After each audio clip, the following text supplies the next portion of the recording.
লেবাননে যুদ্ধবিরতি চুক্তি হলেও ইসরায়েল ও হিজবুল্লাহর মধ্যে উত্তেজনা কমছে না।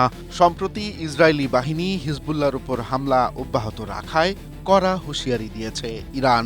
ইরানের সামরিক বাহিনী খাতাম আল আনবিয়া সেন্ট্রাল হেডকোয়ার্টার্স জানিয়েছে, ইসরায়েল যদি লেবাননের রাজধানী বৈরুতের দক্ষিণাঞ্চলে আর কোনো হামলা চালায় তবে পাল্টা জবাব দেয়া হবে। সেক্ষেত্রে ইসরায়েলের উত্তরাঞ্চলের বাসিন্দাদের ঘরবাড়ি ছেড়ে নিরাপদ স্থানে চলে যাওয়ার জন্য সতর্ক করেছে তেহরান। ইরানি কমান্ডারদের দাবি, তেল আবিব বারবার যুদ্ধবিরতির শর্ত লঙ্ঘন করছে।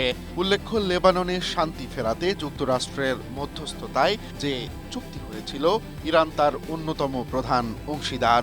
মূলত মধ্যপ্রাচ্যে হিজবুল্লাহর উপর ইসরায়েলি আধিপত্য রুখতে এবং নিজেদের প্রভাব বজায় রাখতেই ইরান সরাসরি এই হুমকি দিল। এর ফলে ওই অঞ্চলে নতুন করে পুরো দমে যুদ্ধ শুরুর আশঙ্কা দেখা দিয়েছে।